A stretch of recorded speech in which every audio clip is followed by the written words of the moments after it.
it didn't happen once upon a time, and it's not somewhere far, far away. Rather, it's in a little room.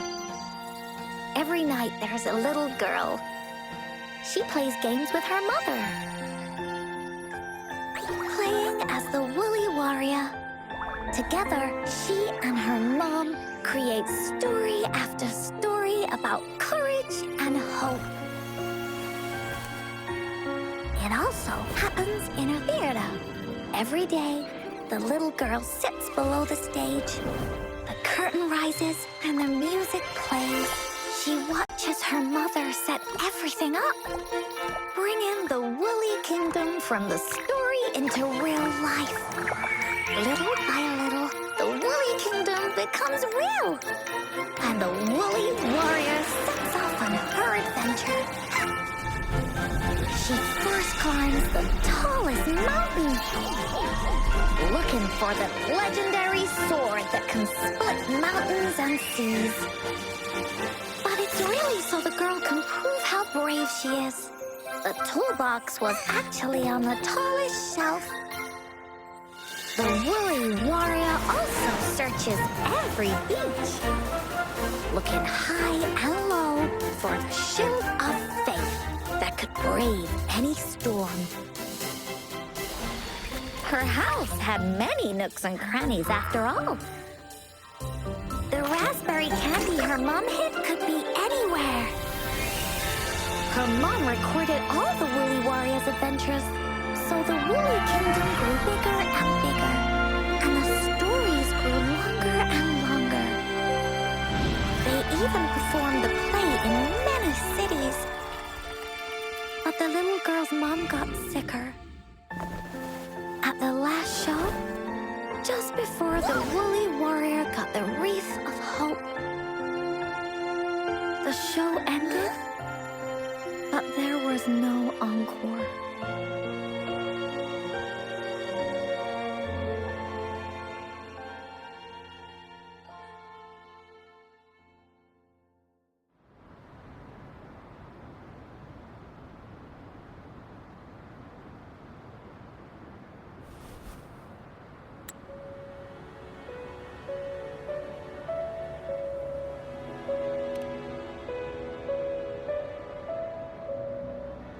Mom told me that once the applause starts at the final show of our tour, she'd take me onto the stage to make a wish. But she collapsed before the play ended. I was so scared. I tried to come up with ways to make her feel better. I even kept a daily to-do list. At the time, I thought that if I stayed a good girl like the characters in the stories, Mom would get better and better. But her illness got worse. She didn't get better, and the Gateway of Wishes never appeared.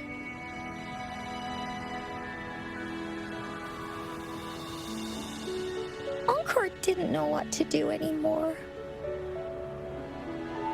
Mom just asked me to sit by her bed and tell her stories. So I told her about Warrior Cosmos, Fairy Cloudy, and many other things. She always smiled each time. It was right around that time when Cosmos and Cloudy appeared from the stories. Mom told me they're a part of life, and these stories will always be with me. After she left, Encore had to become the Woolly Warrior, going on adventures on her own. Whether it was in the orphanage or at the Black Shores, Encore would write down everything she experienced. With these stories, Mom will know what kind of adventures Encore had and all the friends Encore made. Later on, Encore wanted to continue writing the Woolly Warrior story, but this time, it's a bit different from before. Now she has her own friends. Friends that she can adventure together to find the gateway of wishes. Because finding that gateway is the only way she can tell all her stories to her mom. So, she knows how well she did. That's why.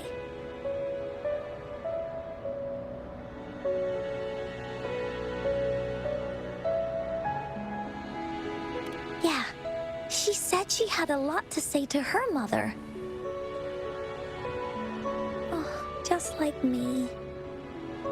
There's so much Encore wants to say, and so many stories that Encore wants Mom to hear. Our time with Ying reminded me of all of that. Even though Woolly Warrior's story has no true ending, will Ying's be any different? Will she be able to make her wish come true? In the end, Ying said the adventure is over, and it's just a story. She said she was happy and satisfied with that. But Encore saw that look on her face. She looked really, really sad. Encore knows how it feels. Just like how it used to be. No matter what Encore did, Mom wouldn't get any better. My stories were the only things that could make her feel happy. It was Mom who made me understand the power of stories. That's why after I went on this journey alone, Cosmos and Cloudy came out of the land of imagination. And it's why Encore told Ying that our adventure should not end like this. This story deserves a better ending.